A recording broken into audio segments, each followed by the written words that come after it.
国国际广播电台。ये China radio international है।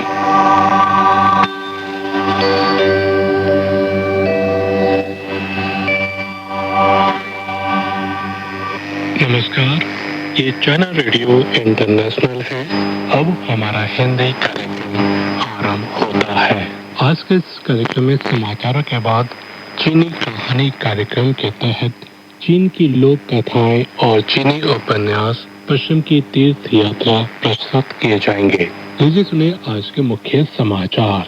चीनी राष्ट्रपति शी जिनपिंग ने चोंगशिंग के फेंगशुई काउंटी में भूस्खलन पर महत्वपूर्ण निर्देश दिए। हांगकांग से जुड़े अमेरिकी राष्ट्रीय आपातकाल की समाप्ति पर चीन ने जताई सराहना और चीन की एआई विकास संबंधी उपलब्धियां विश्व के लिए लाभकारी है, वैश्विक हस्तियों ने कहा।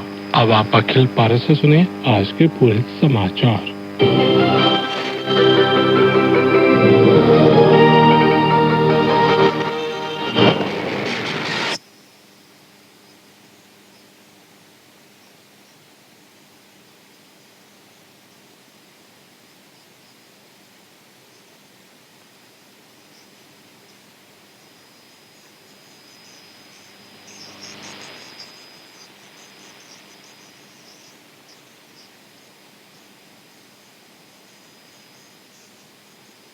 गंभीरता से लिया और महत्वपूर्ण निर्देश दिए। उन्होंने कहा कि चोंगशिंग के फेंगशुई काउंटी में हुए भूस्खलन में लापता लोगों की खोज और बचाव का काम वैज्ञानिक ढंग से संगठित किया जाए। द्वितीयक आपदाओं की रोकथाम और घायलों तथा आपदा के बाद की स्थिति का उचित प्रबंधन सुनिश्चित किया जाए। उन्होंने कारणों की जांच, घटना से सबक सीखने और संभावित भूवैज्ञानिक खतरों की पूरी जांच और निवारण पर भी जोर दिया।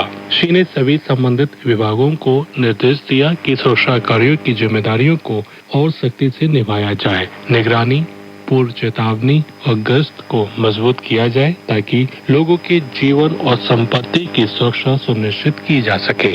18 जुलाई को चीनी राष्ट्रीय विकास एवं सुधार आयोग ने जानकारी दी कि उसने चोंगशिंग के भूस्खलन प्रभावित क्षेत्रों में बुनियादी ढांचे और सार्वजनिक सेवा सुविधाओं के आपदा के बाद आपातकालीन पुनर्निर्माण तथा राहत कार्यों के लिए केंद्रीय बजट से 3 करोड़ युआन आवंटित किए हैं। वहीं चीनी वित्त मंत्रालय और आपातकालीन प्रबंधन मंत्रालय ने भी उसी दिन केंद्र सरकार के प्राकृतिक आपदा राहत कोष से 5 करोड़ युआन की तत्काल राशि जारी की। इसका उद्देश्य चोंगशिंग में भूस्खलन के बाद बचाव एवं राहत कार्यों को तेज करना और प्रभावित लोगों की सहायता करना है। ये राशि लोगों की खोज एवं बचाव, जोखिमों को कम करने और सुरक्षा सुनिश्चित करने, द्वितीयक आपदाओं के खतरे की जांच, प्रभावित लोगों के स्थानांतरण एवं पुनर्वास तथा क्षतिग्रस्त या ढही हुई आवासीय इमारतों की मरम्मत जैसे कार्यों पर खर्च की जाएगी ताकि आपदा से होने वाले नुकसान और जन हानि को अधिकतम सीमा तक कम किया जा सके। चीनी वाणिज्य मंत्रालय के प्रवक्ता ने शुक्रवार को अमेरिका द्वारा हांगकांग से संबंधित राष्ट्रीय आपातकाल को समाप्त करने के फैसले पर प्रतिक्रिया देते हुए कहा कि यह कदम द्विपक्षीय व्यापारिक वार्ता में बनी सहमति को लागू करने की दिशा में एक महत्वपूर्ण पहल है। उन्होंने कहा कि चीन इस फैसले की सराहना करता है। एक पत्रकार के सवाल के जवाब में प्रवक्ता ने कहा कि 14 जुलाई को समाप्त होने वाले हांगकांग सामान्यीकरण राष्ट्रपति आदेश के तहत हांगकांग से संबंधित राष्ट्रीय आपातकाल को अमेरिका ने आगे नहीं बढ़ाया है। इसका मतलब है कि यह आदेश अब समाप्त हो जाएगा। उन्होंने कहा कि चीन ने इस घटनाक्रम पर ध्यान दिया है। प्रवक्ता के अनुसार मैड्रिड में हुई चीन अमेरिका व्यापारिक वार्ता के दौरान अमेरिका ने हांगकांग और निवेश जैसे मुद्दों पर कुछ वादे किए थे। हाल ही में अमेरिका ने चीन को पुष्टि की है कि कार्यकारी आदेश 13936 के तहत हांगकांग से संबंधित राष्ट्रीय आपातकाल इस साल समाप्त होने के बाद आगे नहीं बढ़ाया जाएगा। 17 जुलाई को चीनी राष्ट्रपति शी जिनपिंग ने शंघाई में आयोजित 2026 विश्व कृत्रिम बुद्धिमत्ता सम्मेलन यानी WAIC और AI वैश्विक शासन पर उच्च स्तरीय बैठक के उद्घाटन समारोह में मुख्य भाषण दिया। उन्होंने एआई से मिलने वाले व्यापक अवसरों और उससे जुड़ी शासन संबंधी चुनौतियों पर चर्चा करते हुए 4 महत्वपूर्ण सुझाव पेश किए। उनका उद्देश्य वैश्विक एआई विकास और उसके प्रभावी संचालन के लिए चीन के अनुभव और समाधान साझा करना था। राष्ट्रपति शी के भाषण को विभिन्न क्षेत्रों से सकारात्मक प्रतिक्रिया प्राप्त हुई। इस सम्मेलन में चीन ने दुनिया भर के सरकारी अधिकारियों, उद्योग जगत के प्रतिनिधियों, शिक्षाविदों, शोधकर्ताओं और अंतर्राष्ट्रीय संगठनों के प्रमुखों को आमंत्रित किया। प्रतिभागियों का मानना था कि यह सम्मेलन आपसी विश्वास बढ़ाने, साझा समझ विकसित करने और सहयोग को मजबूत करने का प्रभावी मंच बना है। 17 जुलाई को पूर्वी चीन के शंघाई में आयोजित 2026 विश्व कृत्रिम बुद्धिमत्ता सम्मेलन यानी WAIC और कृत्रिम बुद्धिमत्ता के वैश्विक शासन पर उच्च स्तरीय बैठक के दौरान चीन के राष्ट्रीय इंटरनेट सूचना कार्यालय ने विभिन्न पक्षों के साथ मिलकर बुद्धिमान एजेंटों के आपसी विश्वास, अंतर संबंध और अंतर संचालनीयता पर वैश्विक सहयोग पहल जारी की। बताया गया है कि कृत्रिम बुद्धिमत्ता के युग में बुद्धिमान एजेंट सबसे परिवर्तनकारी तकनीकों में से एक बनकर उभरे हैं। इनके बीच आपसी विश्वास, अंतर संबंध और अंतर संचालनीयता का स्तर वैश्विक डिजिटल अर्थव्यवस्था के एकीकरण और मानव समाज के भविष्य पर गहरा प्रभाव डालता है। इस पहल का उद्देश्य सतत विकास को बढ़ावा देना, डिजिटल और बुद्धिमत्ता की खाई को कम करना और सभी पक्षों के बीच सहमति बनाना और वैश्विक भागीदारों के साथ मिलकर एक खुला, भरोसेमंद, सुरक्षित और समावेशी बुद्धिमान एजेंट पारिस्थितिकी तंत्र विकसित करना है। बेल्ट एंड रोड अंतर्राष्ट्रीय सहयोग मंच की सलाहकार समिति की 2026 बैठक शुक्रवार को पश्चिमोत्तर चीन के सिंचांग उइगुर स्वायत्त प्रदेश की राजधानी उरमची में आयोजित हुई। बैठक में अशांत अंतर्राष्ट्रीय परिस्थितियों में बेल्ट एंड रोड सहयोग को और अधिक प्रभावी बनाना विषय पर चर्चा की गई। इस दौरान सदस्यों ने नए अवसरों और चुनौतियों, कनेक्टिविटी को मजबूत करने तथा अंतर्राष्ट्रीय प्रचार जैसे मुद्दों पर विचारों का आदान प्रदान किया। सदस्यों ने बेल्ट एंड रोड सहयोग के वैश्विक महत्व और इसकी मौजूदा प्रासंगिकता की सराहना करते हुए कहा कि इस पहल ने विश्व अर्थव्यवस्था को अधिक लचीलापन और विकास की नई क्षमता प्रदान की है। चीनी विज्ञान अकेडमी के शिक्षाविद और चीन विज्ञान एवं प्रौद्योगिकी विश्वविद्यालय यानी USTC के प्रोफेसर फान चेनवेई ने शुक्रवार को पेरिस स्थित यूनेस्को मुख्यालय में आयोजित तीसरे यूनेस्को रूस मेंडेलीव अंतर्राष्ट्रीय बुनियादी विज्ञान पुरस्कार समारोह में यह प्रतिष्ठित सम्मान प्राप्त किया। वह इस पुरस्कार को हासिल करने वाले पहले चीनी वैज्ञानिक बन गए हैं। यूनेस्को के अनुसार फान चेनवेई क्वांटम ऑप्टिक्स, क्वांटम संचार और क्वांटम कंप्यूटिंग के क्षेत्र में अंतर्राष्ट्रीय स्तर के अग्रणी वैज्ञानिक हैं। उन्हें बड़े पैमाने पर सुरक्षित क्वांटम संचार और स्केलेबल क्वांटम कंप्यूटिंग में उनके अग्रणी योगदान के लिए सम्मानित किया गया है। उनकी टीम ने मोजी क्वांटम विज्ञान प्रयोगात्मक उपग्रह का सफलतापूर्वक विकास किया, जिससे हजारों किलोमीटर की दूरी तक क्वांटम कुंजी वितरण और क्वांटम टेलीपोर्टेशन संभव हो सका। उनकी टीम ने क्वांटम कंप्यूटिंग में भी महत्वपूर्ण उपलब्धियां हासिल की हैं। इन सफलताओं ने वैश्विक क्वांटम नेटवर्क की अवधारणा को वास्तविकता में बदलने और सुरक्षित और कुशल क्वांटम सूचना बुनियादी ढांचे की नींव रखने में अहम भूमिका निभाई है। इथियोपिया की कॉफी और चाय प्राधिकरण के उप महानिदेशक शफी उमर ने हाल ही में शिन्हुआ समाचार एजेंसी को दिए एक इंटरव्यू में बताया कि 7 जुलाई को समाप्त हुए वित्तीय वर्ष 2025-26 में चीन इथियोपिया की कॉफी का तीसरा सबसे बड़ा निर्यात बाजार बन गया है। उमर ने कहा कि वित्तीय वर्ष 2025-26 में सऊदी अरब और जर्मनी इथियोपिया की कॉफी के सबसे बड़े और अन्य सबसे बड़े निर्यात बाजार रहे।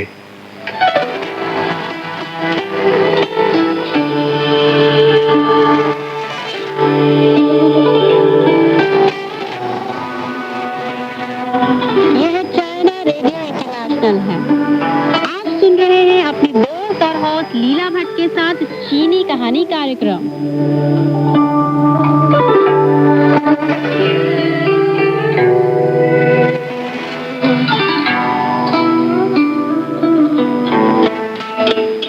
है चाइना रेडियो इंटरनेशनल है और आप सुन रहे हैं अपनी दोस्त और होस्ट लीला भट्ट को। चीनी कहानी कार्यक्रम में एक बार फिर से आप सभी का बेहद स्वागत है। दोस्तों, चीनी कहानी कार्यक्रम में हमने बहुत सी लोक कथाएं सुनी, तो दोस्तों उसी के आधार पर आज फिर मैं एक बार लेकर हाजिर हूँ आपके लिए एक नई कहानी, जिसका नाम है विचित्र पंछी।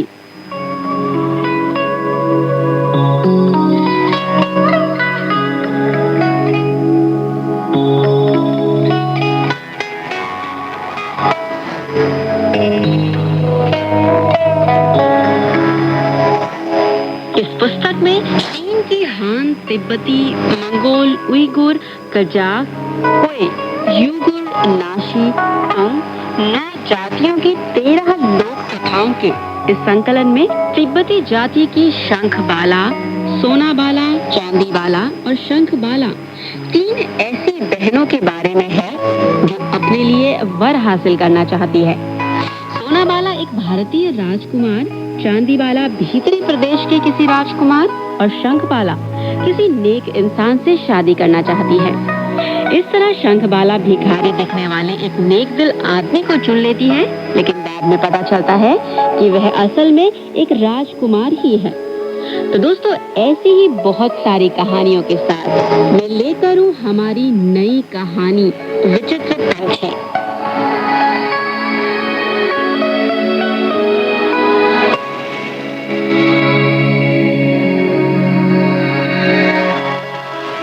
आइए दोस्तों, शुरू करते हैं आज का प्रोग्राम और सुनते हैं हमारी पहली कहानी, जो कि हान जाति की लोक कथा है और इसका नाम है ली पाओ और छुए छुए।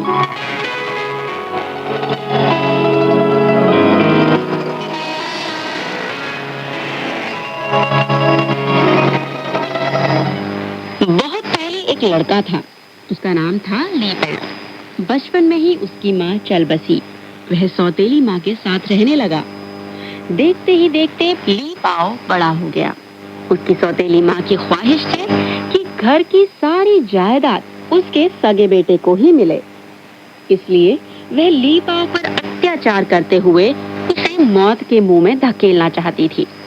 एक दिन सौतेली माँ ने झूठी दयालुता दिखाते हुए कहा, पाओ बेटे, अब तुम जवान हो गए हो, तुम्हें जल्दी ही शादी कर लेनी चाहिए, लेकिन हम बहुत गरीब हैं। किसकी लड़की हमारे यहाँ आना पसंद करेगी? हमें ज्यादा धन जमा करने का उपाय सोचना चाहिए ताकि तुम्हारी शादी हो सके। ली पाओ का जवाब सुने बिना ही सौतेली माँ ने आगे कहा, आज मैं तुम्हें एक गाय और एक बैल दे रही हूँ। तुम उन्हें चराने पहाड़ पर चले जाओ। 100 बछड़े पैदा होने तक वहीं रहना। उन्हें बेचकर उस पैसे से हम तुम्हारी शादी कर सकेंगे। एक भी बछड़ा कम होने पर घर मत लौटना। अगर तुम लौटे तो मैं तुम्हें घर के अंदर पांव तक नहीं रखने दूंगी। यह सुनकर ली पाओ की आंखों से आंसू टपकने लगे और दिल में संगीन चुभो देने जैसा दर्द हुआ। उसने सोचा कि गाय बैल न जाने कितने अरसे में 100 बछड़े पैदा कर सकेंगे। पहाड़ पर भेड़ियों, बाघों, चीतों और शेरों के झुंड इधर उधर घूमते रहते हैं। पता नहीं कब मैं और ये गाय बैल उन खूंखार जानवरों का शिकार बन जाए। उसे यह समझने में देर नहीं लगी कि सौतेली माँ उसको मार डालने की साजिश कर रही है, लेकिन उसने सोचा कि उसे चले जाना चाहिए। बाघों या भेड़ियों का शिकार बनना इस घर में रहने से कहीं बेहतर होगा। इसलिए उसने दांत पीसकर पहाड़ पर जाने का फैसला कर लिया। उसी दिन ली पाओ कंधे पर बहंगी उठाकर गाय बैल को चाबुक से हाँकते हुए पहाड़ की ओर चल दिया। बहंगी में एक ओर खाना पकाने का सामान और दूसरी ओर एक फटी पुरानी रजाई रखी हुई थी। वह चलते चलते एक पहाड़ की तलहटी में पहुंचा। वहां सूर्य की रोशनी काफी थी और हरे हरे घास भी उगी हुई थी। चश्मे का साफ पानी पत्थरों की दरारों के बीच से कल-कल बह रहा था। चश्मे के आसपास हरे भरे चीड़ों और देवदारों का घना जंगल था। जंगल के बीचों बीच पत्थरों से बना एक पहाड़ी देव मंदिर था। मंदिर के अंदर दरवाजे और खिड़कियां सब ठीक ठाक थे, लेकिन ऐसा लगता था कि वहां कोई नहीं रहता। ली पाओ ने कुछ तिनके बीनकर एक झाड़ू बांधा और मंदिर में सफाई की। सोने के लिए एक सूखी घास पत्तियों को दीवार के पास बिस्तर के रूप में बिछा लिया। खाना पकाने के लिए 3 पत्थरों से एक चूल्हा बनाया और गाय बैल को मंदिर के अंदर ही पश्चिमी ओर बांध दिया। बड़ा दरवाजा बंद कर देने से कोई जानवर अंदर नहीं आ सकता था। ऐसी अच्छी जगह मिलने से ली पाओ शांति के साथ वहां रहने लगा।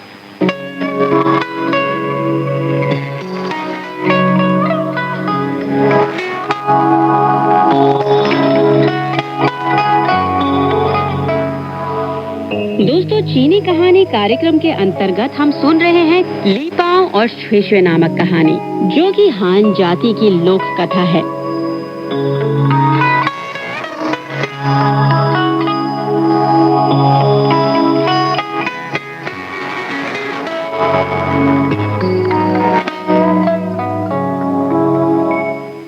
एक दिन ली पाओ नाश्ता करने के बाद गाय बैल चराने के लिए पहाड़ की ढलान पर चला गया। वह चाबुक अपने पास ही रखकर जमीन पर लेट गया और गाय बैल की निगरानी करते हुए उसे नींद आ गई। वह जागा तो लगभग दोपहर हो चुकी थी। उसने उठकर एक अंगड़ाई ली और गाय बैल साथ लेकर दोपहर का खाना पकाने के लिए मंदिर में लौटना चाहा। अचानक उसे एक बड़े पत्थर के पास सफेद सांप और सर्द सांप लड़ते दिखे। दोनों सांपों के बीच इतनी भीषण लड़ाई हो रही थी कि हार जीत का पता नहीं चल पा रहा था।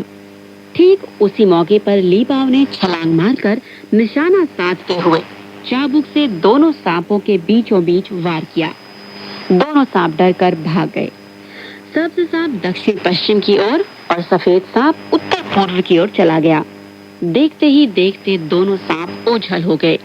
अगले दिन नाश्ता करने के बाद ली पाओ फिर गाय बैल चराने आया। एक पत्थर पर बैठते ही उसने अचानक किसी के चिल्लाने की आवाज सुनी। ली पाओ, ली पाओ। उसने सिर उठाकर देखा तो उसे वहां कोई भी नजर नहीं आया।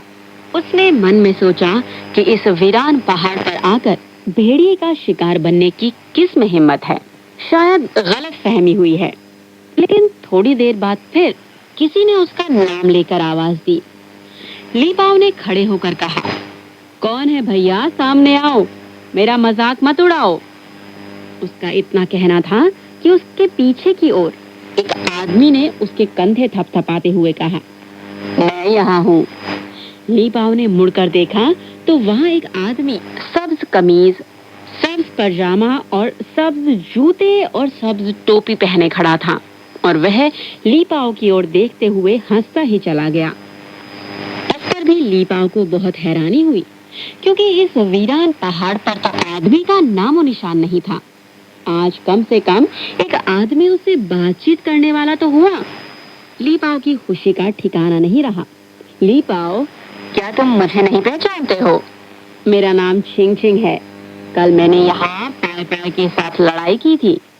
अगर तुम मुझे न बचाते तो पाय पाय ने मुझे मार डाला होता। मैंने यह बात घर लौटकर अपने माँ बाप को बताई। आज मैं तुम्हें अपने घर चलने के लिए बुलाने आया हूँ। अब मेरे साथ चलो। छिंग छिंग ने स्नेह से कहा, मैं नहीं जाऊंगा। मेरी गैर मौजूदगी में गाय बैल की देखभाल कौन करेगा? अगर मेरे गाय बैल बाहर भाग गए और बाघ भेड़िए का शिकार बन गए तो मैं क्या करूंगा? ली पाओ ने कहा, अगर तुम्हारे गाय बैल गायब हो गए तो मैं तुम्हें 100 गधे दूंगा। छिंग छिंग बोला। ली पाओ को कोई जवाब नहीं सूझा। उसने गाय बैल को खूंटे पर बांध दिया और वह छिंग छिंग के साथ दक्षिण पश्चिम की ओर चल पड़ा। दोनों चलते समय बातचीत भी करते जा रहे थे। चलते चलते वे पहाड़ की एक गुफा के सामने पहुंच गए। छिंग छिंग ने रुककर गुफा की ओर इशारा करते हुए कहा, ली पाओ, यही मेरा घर है। आज मेरे पिता दावत के बाद तुम्हें कुछ उपहार भी देंगे। इस पहाड़ में चांदी और सोने का तो कोई उपयोग नहीं है। अगर कुछ लेना ही चाहो तो दरवाजे के पीछे टंगा हुआ बेर के पेड़ का डंडा मांग लेना। वह जादुई डंडा मेरे खानदान की बहुत कीमती चीज है। तुम्हारा चीते, शेर, बाघ, भेड़िए या डाकू से सामना हो जाए तो तुम उस डंडे को आकाश की ओर फेंक कर कहना, जादू के डंडे रौब दिखाओ, ली पाओ की हिफाजत करो। इस पर वह डंडा उस खूंखार जानवर या डाकू को तुरंत मार डालेगा। ली पाओ छिंग छिंग के साथ गुफा में आया। अंदर से गुफा बहुत विशाल और रोशनीदार थी। सामने एक बड़ा आंगन था। उसकी सब्ज ईंटों से बनी ऊंची दीवारें बहुत साफ सुथरी थी और आंगन का फाटक भी काफी बड़ा और ऊंचा था। फाटक के दोनों ओर पत्थर के दो बड़े रोबदार शेर बैठे थे। वे दोनों रोगन किए हुए फाटक के सामने पहुंचे ही थे कि फाटक एक झटके के साथ खुल गया।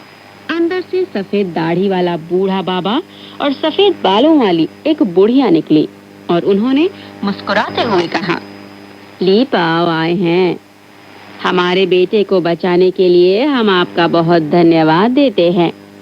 फिर वे बड़े स्नेह के साथ ली पाओ को अपने अतिथि कक्ष में ले गए।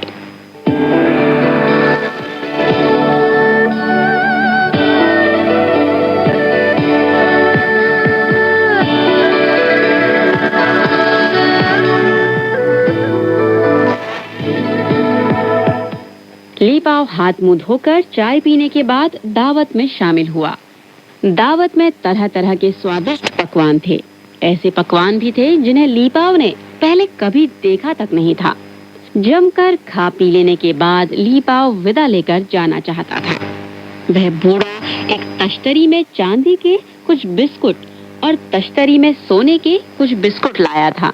उसने ली पाओ से कहा, आपने मेरे बेटे की जान बचाई है। आपको धन्यवाद देने के लिए कोई बढ़िया चीज तो नहीं है, सिर्फ यही छोटा सा उपहार स्वीकार करें। ली पाओ बोला, दूसरे की जान बचाना तो मेरा फर्ज है। आपने जो शानदार दावत दी है वह मैंने स्वीकार की है। फिर आपका उपहार मैं कैसे ले सकता हूँ? आपने हमारे बेटे को बचाया है। हमें आपके प्रति कृतज्ञता प्रकट करनी ही चाहिए।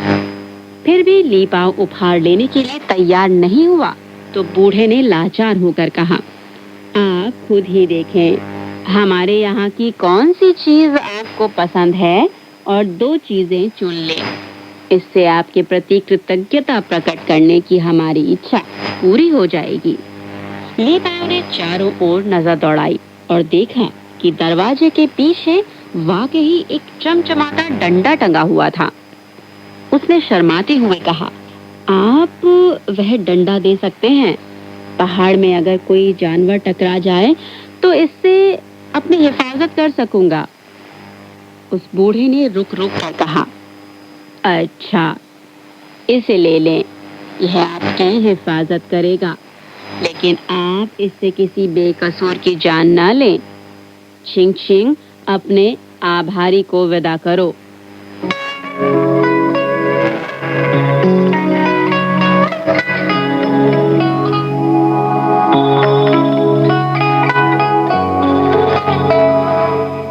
दोस्तों, चीनी कहानी कार्यक्रम के अंतर्गत हम सुन रहे हैं चीन की लोक कथाएं, जिसमें शामिल है चीन की हान, हुए, मंगोल, म्याओ आदि जातियों की कहानियां। संकलन की प्रत्येक कहानियों में भी लोक जीवन के सरल लेकिन गहरी भावनाएं सामने आती हैं। तो दोस्तों, मुझे उम्मीद ही नहीं, पूरा विश्वास है कि आपको यह कहानियां बेहद पसंद आ रही हैं।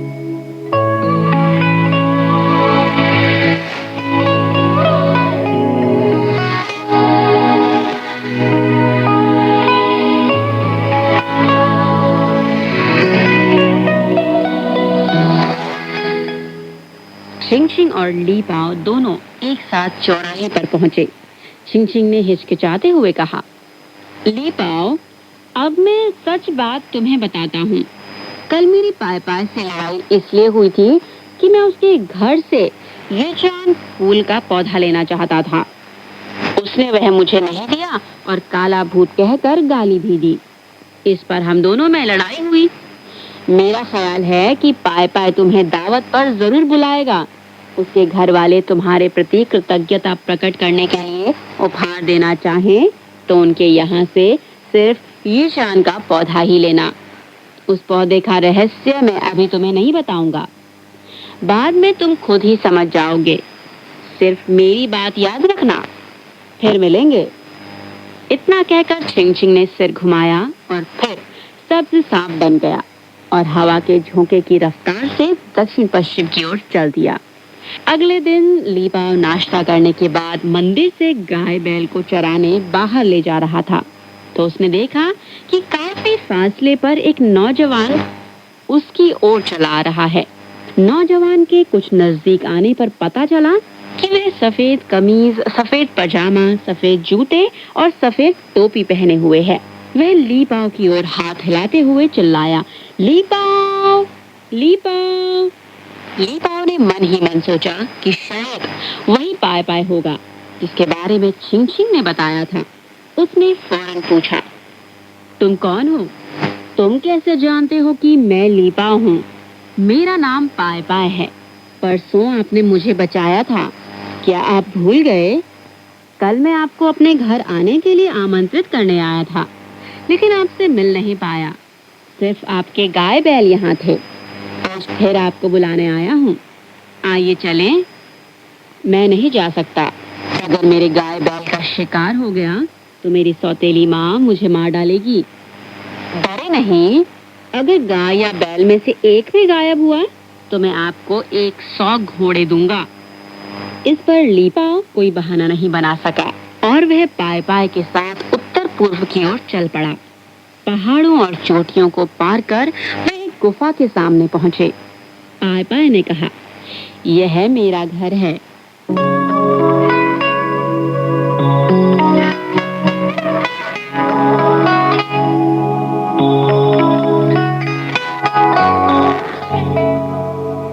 दोस्तों, चीनी कहानी कार्यक्रम के अंतर्गत हम सुन रहे हैं लीपाव और श्वेश्वे नामक कहानी, जो कि हान जाति की लोक कथा है।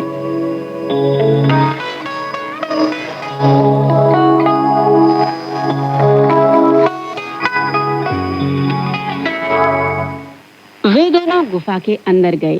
थोड़ी दूर जाने पर ही एक विशाल मैदान नजर आया, जहाँ तरह तरह के अजीबोगरीब फूल और पौधे उगे हुए थे। आकाश में दुर्लभ पक्षी उड़ रहे थे और जमीन पर अजीब जानवर चल फिर रहे थे। वे रंगीन पत्थरों से बनाई गई एक पगडंडी पर चलते हुए कमल के फूलों से घिरे एक मंडप में पहुंचे। मंडप की खिड़कियों पर मरकत हरे रंग के रेशमी पर्दे लगे हुए थे। उन दोनों ने दरवाजे का पर्दा उठाया और अंदर जाकर बैठ गए। पाय पाय ने एक क्रिस्टल ग्लास में ठंडी चाय पेश करते हुए कहा, लीपाव भैया, जरा बैठिए, मैं मैडम को बुला लाऊं। पाय पाय के चले जाने के बाद लीपाव ने इधर उधर नजर दौड़ाई। फर्श पर अमर पक्षी की ओर उड़ते 100 पक्षियों के डिजाइन वाली रंगीन टाइलें बिछी हुई थी। मेज, कुर्सियों और स्टूलों समेत सभी फर्नीचर चमकदार लाल चंदन का बना हुआ था। मेज पर रखी सुराही और रंग बिरंगे प्यालों पर बने लाल लाल फूल और हरी हरी पत्तियां एकदम असली लगती थी। कदमों की आवाज सुनाई देने के साथ ही दरवाजे का पर्दा उठा और सफेद दाढ़ी वाला एक कुबड़ा बूढ़ा तथा सफेद बालों वाली एक कुबड़ी बुढ़िया अंदर आई। वे हंसते हुए बोले, हमारा बेटा पाय पाय आपको बुलाने 2 बार आपके यहाँ गया। आप अब आए हैं, बैठिए। अगर आपने पाय पाय को न बचाया होता तो वह 2 दिन पहले ही मर गया होता। बेटे, जल्दी से शराब और पकवान लाओ। पहले 2 दासियां आईं। उन्होंने मेज को ठीक ठाक किया। थोड़ी देर बाद शराब तथा तरह तरह के स्वादिष्ट पकवान परोसे गए। खाना खाने के बाद लीपाव अपने गाय बैल की देखभाल के लिए वापस जाना चाहता था।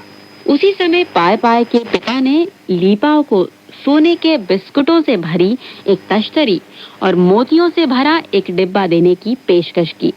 लीपाव ने छिंग छिंग के कहने के अनुसार ये चीजें लेने से विनम्रता से मना कर दिया। उसने शर्माते हुए यूचान के पौधे की ओर इशारा करते हुए कहा, यह पौधा मुझे बड़ा पसंद है, क्या मुझे इसे दे सकते हैं?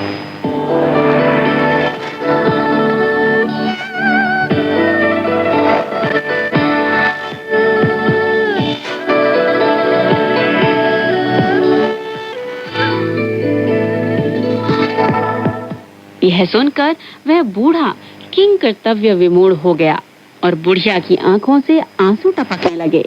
पाय पाय अपने माँ बाप को खामोशी से देखता रहा।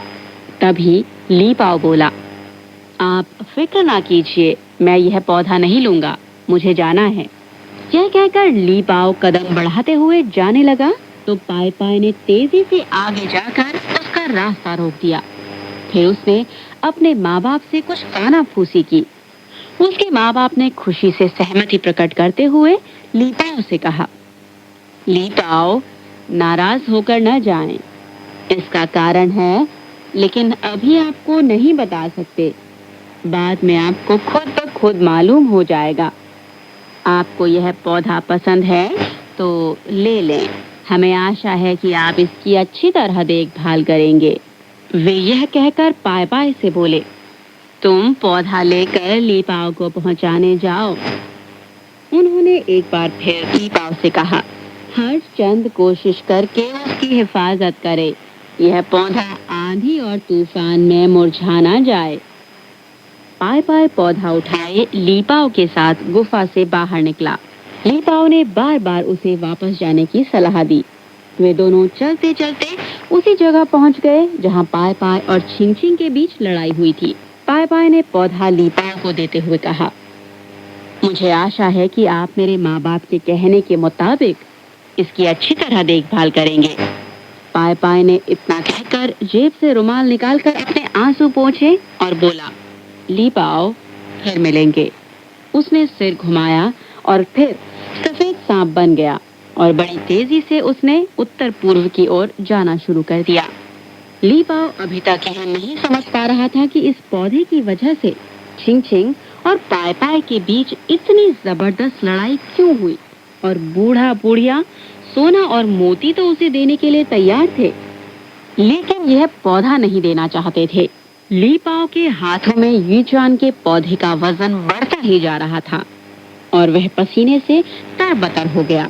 वह उसे जमीन पर रखकर थोड़ा आराम करना चाहता था तो उसने अचानक देखा कि उसके गाय बैल ने खींच खींच कर अपनी रस्सी खोल ली है और उन्होंने उसे देखते ही पहले सूंघा और फिर जीभ से उसके हाथ को चाटा।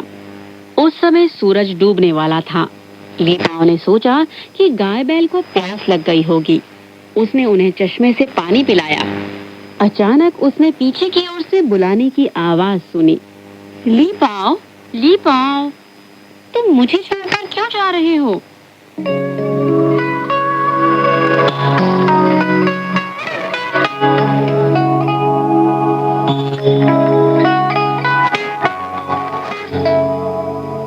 दोस्तों, चीनी कहानी कार्यक्रम के अंतर्गत हम सुन रहे हैं ली पाओ और छुई नामक कहानी, जो कि हान जाति की लोक कथा है।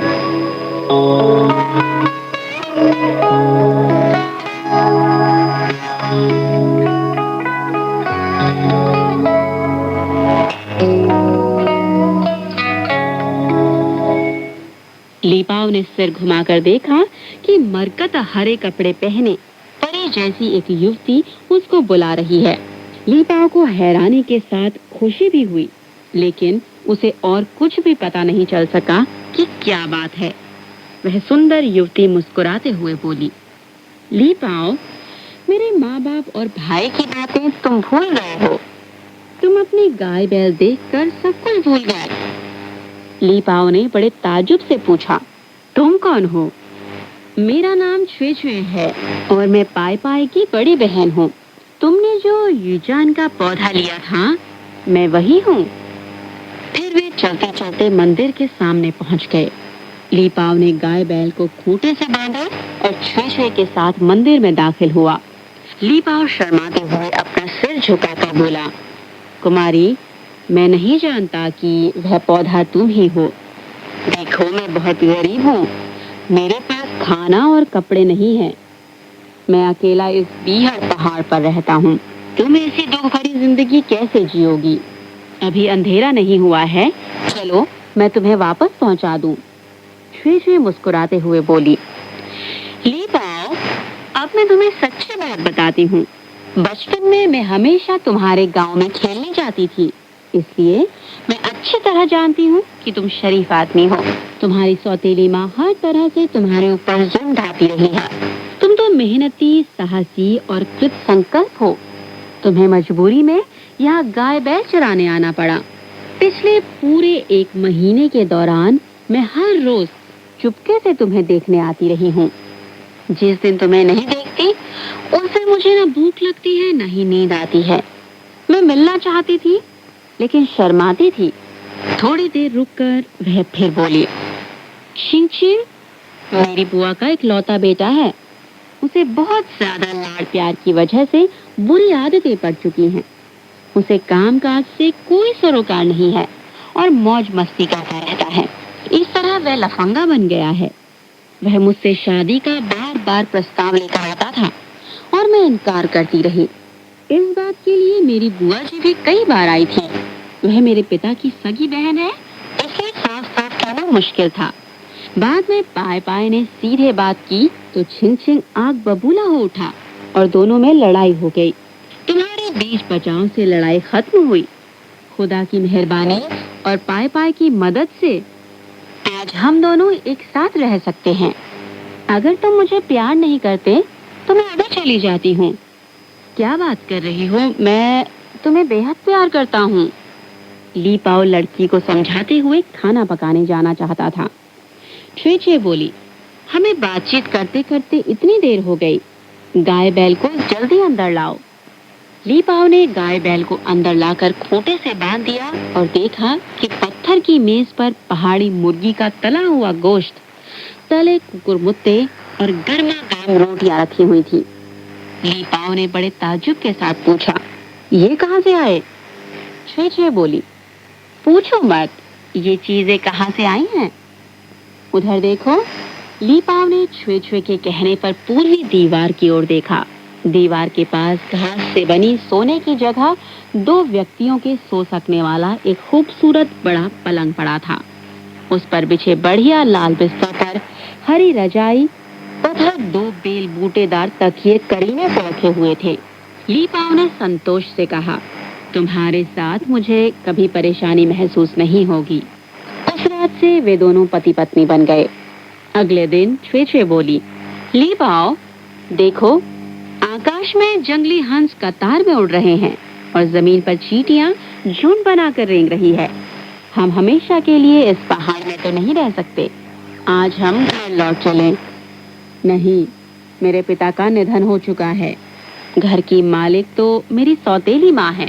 पहले मैं घर में था तो हर रोज मार खाता था। अब तुम मेरे साथ वापस जाकर इतना कष्ट कैसे सहोगी? जब मैं पहाड़ पर आया तब मेरी सौतेली माँ ने मुझसे कहा, गाय बैल के साथ 100 बछड़े पैदा न होने पर मैं घर वापस नहीं जा सकता। 100 में से कोई भी कम नहीं रहना चाहिए। अभी एक बछड़ा भी पैदा नहीं हुआ तो मैं कैसे वापस जा सकता हूँ? कोई बात नहीं, 100 बछड़े तो ज्यादा नहीं हैं। तुम फिक्र मत करो, घर पहुंचकर मैं तरकीब निकालूंगी। ली पाओ को छुई छुई की बात पर पूरा यकीन नहीं था, लेकिन पूछने का साहस भी नहीं कर पाया। सब चीजें ठीक ठाक करके ली पाओ गाय बैल को हाँकते हुए घर की ओर जाने लगा और छुई छुई गाय की पीठ पर बैठी। वे दोनों गांव के छोर पर पहुंचे। उस समय दोपहर होने वाली थी। छुई छुई ने ली पाओ के हाथ से चाबुक ले लिया और चाबुक हिलाते हुए कहने लगी, चाबुक करता मेरा फटफट, 100 बछड़े आओ झटपट। थोड़ी ही देर में सचमुच 100 बछड़े दौड़ते हुए वहां आए। इन बछड़ों के शरीर पर चमक थी। वे मोटे और तंदुरुस्त थे और कूद कूद कर इधर उधर दौड़ते तथा रंभाते थे। ली पाओ गाय बैल हाँकते हुए आगे बढ़ रहा था। बछड़े पीछे पीछे दौड़ते हुए चले आ रहे थे। वे गांव में पहुंचे तो गांववासी दोपहर का खाना खा रहे थे। उन्होंने इतने मोटे और तंदुरुस्त बच्चे और इतनी सुंदर दुल्हन पहले कभी नहीं देखी थी। ली पाओ सभी बछड़ों को आंगन में ले गया। आंगन बछड़ों से भर गया। उसकी सौतेली माँ ने बछड़ों की जांच की। पूरे 100 थे। वह संपत्ति की लालची थी। इतने बछड़ों को देखकर उसकी खुशी का ठिकाना नहीं रहा और उसने कहा, ली पाओ तुम मेरे लिए इतने बछड़े लाए हो, मैं तुम्हें कभी परेशान नहीं करूंगी। तुम अपनी बीवी के साथ घर में जीवन बिताओ। उसके बाद से लीपाओ और छुए छुए एक साथ श्रम करते हुए सुखमय जीवन बिताने लगे।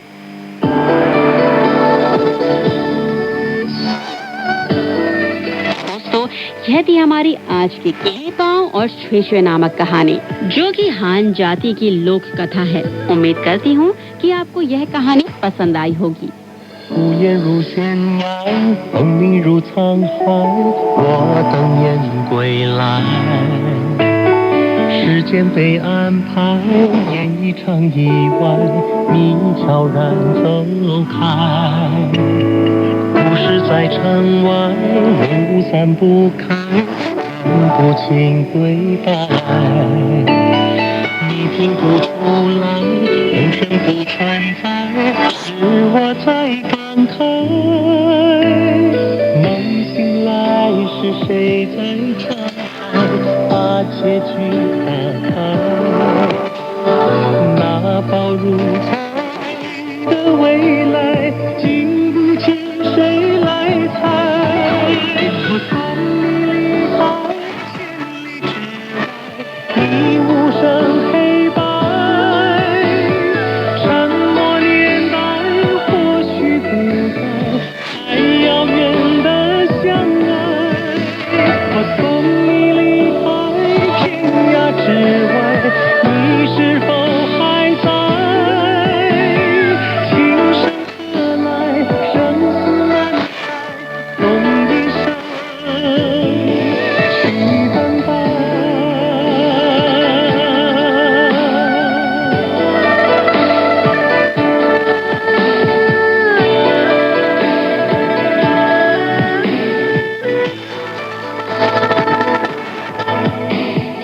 一生琉璃台，透明着尘埃，你无瑕的爱。你从雨中来，诗化了悲哀，我淋湿现在。芙蓉水面采，专心应犹在，你却不回来。被岁月覆盖，你说的花开，我去成空白。 तो दोस्तों, अगले अंक में फिर होगी आपसे मुलाकात एक नई कहानी के साथ। तब तक स्वस्थ रहिए, मुस्कुराते रहिए, रखिए अपना ध्यान और दीजिए अपनी दोस्त और होस्ट लीला भट्ट को इजाजत। नमस्कार, बाय बाय, जय हिंद।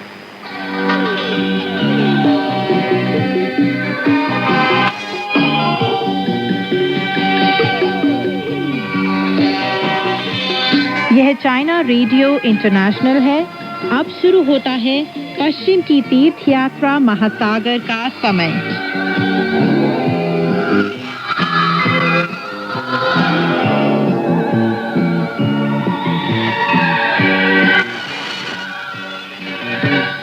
नमस्कार दोस्तों, पश्चिम की तीर्थ यात्रा सुप्रसिद्ध चीनी उपन्यास लेकर हाजिर हूँ मैं, मैत्री शर्मा। दोस्तों, अब तक आपने कहानी में सुना कि सभी लोग पश्चिम की तीर्थ यात्रा पर आगे बढ़ रहे होते हैं कि अचानक रास्ते में एक बहुत ही ऊंचा पहाड़ नजर आ जाता है, जिसे देखकर सान चांग बहुत ही चिंतित हो उठता है। वानर उसे समझाता है कि आपको बिल्कुल भी फिक्र करने की जरूरत नहीं है और हम सभी एक साथ रास्ते पर आगे बढ़ते हैं। रास्ते पर आगे बढ़ते बढ़ते वानर यह भांप लेता है कि यहाँ जो हवा है, धुंध है, उसका कारण और कोई नहीं बल्कि प्रेत आत्मा है। इसलिए वह एक चाल चलता है और शूकर को वहाँ भेज देता है। चलिए दोस्तों, कहानी को आगे बढ़ाते हैं और सुनते हैं कहानी में आगे क्या हुआ। झंझा और धुंध खत्म होने पर प्रेतात्मा ने अपने सभी दैत्यों को आदेश दिया कि वे मुख्य मार्ग को चारों तरफ से घेर लें और यात्रियों पर धावा बोलने के लिए तैयार हो जाए। मूर्ख शूकर की किस्मत अच्छी नहीं थी। वह जल्दी ही उनके जाल में फंस गया और चारों तरफ से दैत्यों से घिर गया। वे सब एक साथ उसकी ओर उमड़ पड़े और उसके वस्त्रों और रेशमी कमरबंद को खींचने लगे। शूकर बोला, खींचो मत, मैं बारी बारी तुम सबके घर जाकर खाना खाऊंगा। दैत्यों ने पूछा, भिक्षुवर, आप क्या खाना पसंद करेंगे? शूकर ने जवाब दिया, तुम लोग यहाँ भिक्षुओं को भोजन कराते हो और मैं यहाँ भोजन करने ही आया हूँ। दैत्यों ने कहा, तो आप भोजन की आशा से यहाँ पधारे हैं भिक्षुवर, लेकिन शायद आप यह नहीं जानते कि यहाँ हमें भिक्षुओं का गोश्त सबसे ज्यादा पसंद है। हम सब लोग अनिष्टकारी अमरते हैं जो इन पहाड़ों पर आ गए हैं। हमारा एकमात्र प्रयास होता है भिक्षुओं को पकड़ना, उन्हें घर ले जाना और भाप से खाना पकाने वाले बर्तन में डालकर जब उनका गोश्त मुलायम हो जाए तो उन्हें खा जाना। आप फिर भी हमसे शाकाहारी भोजन पाने की उम्मीद लगाए बैठे हैं। यह सुनते ही शूकर का दिल दहल गया। वह वानर को कोसने लगा। यह अश्वरक्षक बहुत बड़ा धूर्त है। उसने मुझसे झूठ कहा था कि इस गांव में भिक्षुओं को भोजन कराया जाता है। यहाँ कोई गांव वाला नहीं रहता और एक भी व्यक्ति ऐसा नहीं है जो भिक्षुओं को भोजन कराता हो। यहाँ तो सब लोग दुष्ट प्रेतात्मा हैं। मूर्ख शूकर की दैत्यों से इतनी ज्यादा खींचतान थी कि वह अपने असली रूप में लौट आया और कमरबंद से पांचा बाहर निकालकर छोटे दैत्यों पर टूट पड़ा। इस तरह उसने सभी छोटे दैत्यों को खदेड़ दिया। वे फौरन बड़े दैत्यों के पास जा पहुंचे और उन्हें बताने लगे, सर्वनाश हो गया महाराज, सर्वनाश हो गया। बड़े दैत्य ने पूछा, कैसा सर्वनाश? उन्होंने जवाब दिया, एक साफ सुथरा भिक्षु पर्वत के सामने से आया था। हमने उसे पकड़ने और भाप में पकाने का फैसला किया। हम सोच रहे थे कि गोश्त बच जाएगा, उसे किसी दूसरे दिन के लिए रख छोड़ेंगे। तभी हमें आश्चर्यचकित करके भिक्षु ने अपना रूप बदल लिया। बड़े दैत्य ने पूछा, उसने कौन सा रूप धारण कर लिया है? छोटे दैत्यों ने जवाब दिया, उसने मानव रूप धारण नहीं किया, बल्कि एक ऐसा रूप धारण कर लिया जिसके शरीर पर एक लंबी थूथनी और बड़े बड़े कान थे और पीठ पर कड़े बालों वाले अयाल। उसने अपना पांचा दोनों हाथों से इस्तेमाल करते हुए हम पर भीषण प्रहार करना शुरू कर दिया। उसके वार से हम इतने ज्यादा डर गए कि भागकर सीधे आपको सूचित करने आ गए हैं। बड़े दैत्य ने कहा, डरने की जरूरत नहीं है, चलो मैं जाकर उसे देखता हूँ। अपनी लौह यष्टि घुमाता हुआ वह शूकर को पास से देखने जा पहुंचा। उसने देखा कि वह सचमुच बहुत ही डरावना है। अपनी पूरी हिम्मत बटोर कर प्रेतात्मा ने चिल्लाते हुए कहा, तुम कहाँ से आए हो? क्या नाम है तुम्हारा? फौरन बताओ, वरना तुम्हारी खैर नहीं। इस पर शूकर हंस पड़ा और बोला, तो तुमने अपने पुरखे शूकर को नहीं पहचाना मेरे बच्चे? मेरे करीब आओ, मैं तुम्हें बताता हूँ। जब प्रेतात्मा ने यह सुना तो वह जोर से चिल्लाया, अच्छा तो तुम थांग महाभिक्षु के शिष्य हो।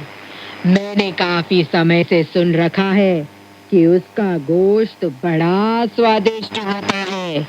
मुझे तुम जैसे लोगों की ही तलाश है। अब तुम मेरे चंगुल में फंस गए हो, इसलिए बचकर नहीं जा सकते। जहाँ हो वहीं खड़े रहो और मेरे यष्टि प्रहार का स्वाद चखो। शूकर ने जवाब दिया, अरे ओ दुष्ट पिशाच, तुम पहले कभी जरूर रंगरेज रहे होगे। प्रेतात्मा ने पूछा, क्या कहा? मैं पहले रंगरेज रहा हूँ? शूकर ने जवाब दिया, अगर तुम रंगरेज नहीं थे तो तुमने मसूली का प्रयोग करना कैसे सीखा? ज्यादा तर्क वितर्क किए बिना राक्षस पूरी ताकत के साथ शूकर पर टूट पड़ा। पर्वत की घाटी में दोनों के बीच भयंकर युद्ध होने लगा। वानर ने थांग महाभिक्षु की पीठ के पीछे एक तिरस्कार भरा अट्टहास किया। भिक्षु प्रेतात्मा ने पूछा, तुम इस तरह क्यों हंस रहे हो बड़े भैया? वानर बोला, यह शूकर सचमुच बड़ा मूर्ख है। जैसे ही उसने सुना कि वहाँ के लोग भिक्षुओं को भोजन कराते हैं तो वह मेरी चाल में फंस गया।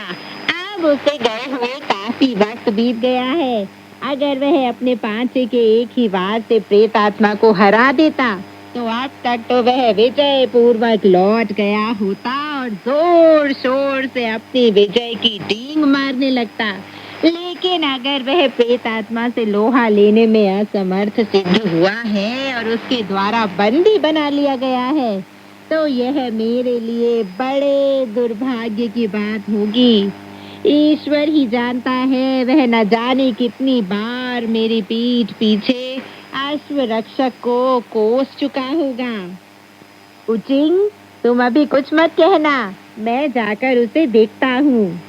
यह कहने के बाद महान मनीषी ने, जो श्रद्धेय धर्माध्यक्ष को अभी तक कुछ नहीं बताना चाहता था, अपने सिर के पीछे से एक बाल तोड़कर उस पर तिलिस्मी फूंक मारी और आदेश दिया, बदलो। बाल एक नकली वानर में बदल गया और भिक्षु रेतात्मा के साथ थांग महाभिक्षु की देखभाल के लिए वही रह गया। असली वानर वहां से गायब हो गया और छलांग मारकर आसमान में पहुंचने के बाद चारों तरफ देखने लगा। उसने देखा शूकर अपने पांचे से दैत्य पर ताबड़तोड़ वार कर रहा है, जबकि वे उसे चारों तरफ से घेरे हुए हैं और क्रमशः उस पर हावी होते जा रहे हैं।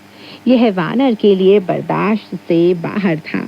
अपना मेघयान जमीन पर उतार कर उसने बुलंद आवाज में चिल्लाकर कहा, इत्मीनान रखो शूकर, वानर आ पहुंचा है। वानर की आवाज पहचानते ही मूर्ख शूकर ने हिम्मत बटोर कर अपने पांचे से पहले से कहीं ज्यादा तेजी से प्रहार करना शुरू कर दिया और वह प्रेतात्मा उसके प्रहार को रोकने में असमर्थ होने लगे। वह बोला, अरे ओ भिक्षु, पहले तो तुम्हारे पांव टिक नहीं पा रहे थे, लेकिन अब तुम इतने खूंखार कैसे हो रहे हो? शूकर ने जवाब दिया, बेटा अब बाज आ जाओ, तुम मुझे डराने धमकाने से बाज आ जाओ। अब हमारा एक और आदमी यहाँ आ गया है। वह अपना पांचा पहले से और तेजी से ताबड़तोड़ घुमाने लगा। जब प्रेत आत्मा उसके वारों का सामना नहीं कर पाया तो वह अपनी दैत्य सेना के साथ मैदान छोड़कर भाग खड़ा हुआ। दैत्यों को हारता हुआ देखकर वानर उसके पास नहीं गया और अपना मेघयान मोड़कर वापस चला गया। उसने अपने बाल को फिर से अपने शरीर में लगा लिया। जल्दी ही शूकर भी विजयपूर्ण लौट आया। अब वह इतना थक गया था कि उसकी नाक से पानी बह रहा था और मुंह से झाग निकल रही थी और वह जोर जोर से हाँफ रहा था। उसने पुकारा, गुरुदेव। जब थांग महाभिक्षु ने उसे देखा तो हैरान होकर पूछा, शूकर, तुम तो घोड़े के लिए कुछ घास लेने गए थे, यह भयंकर दशा तुमने कैसे बना ली? क्या पर्वत पर चौकीदार तैनात थे जिन्होंने तुम्हें घास नहीं काटने दी? मूर्ख शूकर ने अपना पांचा जमीन पर फेंक दिया और छाती पीट कर और पांव जमीन पर पटक कर जवाब देने लगा, गुरुदेव, मुझसे यह सवाल ना पूछे। अगर मुझे बताना पड़ गया तो मैं शर्म के मारे मर जाऊंगा। सांचांग ने पूछा, ऐसी कौन सी शर्म की बात है? शूकर ने जवाब दिया, बड़े भैया ने मुझे बेवकूफ बनाया है। उसने मुझसे कहा कि हवा और धुन को किसी प्रेत आत्मा ने नहीं छोड़ा था। उसने यह भी कहा कि ये दोनों अनिष्टकारी नहीं थी और एक गांव से आ रही थी जहाँ के लोग इतने ज्यादा पवित्र थे कि वे भिक्षुओं के भोजन के लिए भाप में सफेद चावल पका रहे थे और सफेद आटे की रोटियां बना रहे थे। मैंने उसकी बात पर यकीन कर लिया। क्योंकि मुझे बहुत भूख लग रही थी, इसलिए मैंने सोचा पहले जाकर कुछ भिक्षा ले आऊं। घोड़े के लिए घास लाने का तो सिर्फ बहाना था। मैं सपने में भी नहीं सोच सकता था कि वहां जाकर प्रेतात्माओं के सैन्य बल से घिर जाऊंगा। उन्होंने मेरे साथ जमकर लड़ाई की। अगर वानर अपने शोकजनक दंड से मेरी मदद ना करता तो मेरे लिए अपनी जान बचाकर लौटना संभव नहीं था।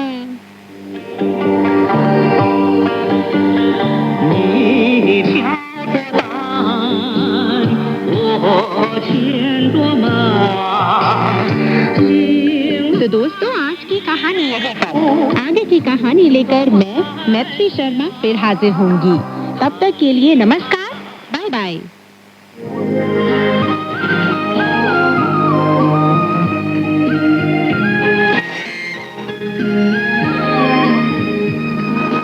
CGTN हिंदी सेवा रोजाना 5 कार्यक्रम प्रसारित करती है। हमारा पहला कार्यक्रम भारतीय समय के अनुसार सुबह 8:30 से 9:30 बजे तक, दूसरा कार्यक्रम संध्या के 6:30 से 7:30 बजे तक, तीसरा कार्यक्रम रात के 8:30 से 9:30 बजे तक, चौथा कार्यक्रम रात के 9:30 से 10:30 बजे तक और पांचवा कार्यक्रम रात के 10:30 से 11:30 बजे तक प्रसारित होता है। कार्यक्रमों के मीटर बैंड इस प्रकार है: सुबह 8:30 से 9:30 बजे 13,720 किलोहर्ट्ज, शाम 6:30 से 7:30 बजे 9,635 किलोहर्ट्ज, रात 8:30 से 9:30 बजे तक 7,225 किलोहर्ट्ज, रात 9:30 से 10:30 बजे 7,395 किलोहर्ट्ज, रात 10:30 से 11:30 बजे 1,269 किलोहर्ट्ज। अब इंटरनेट पर CGTN की हिंदी वेबसाइट भी खुली हुई है। इसे देखने के लिए हम आपका हार्दिक स्वागत करते हैं। हमारी वेबसाइट का पता है hindi.cgtn.com।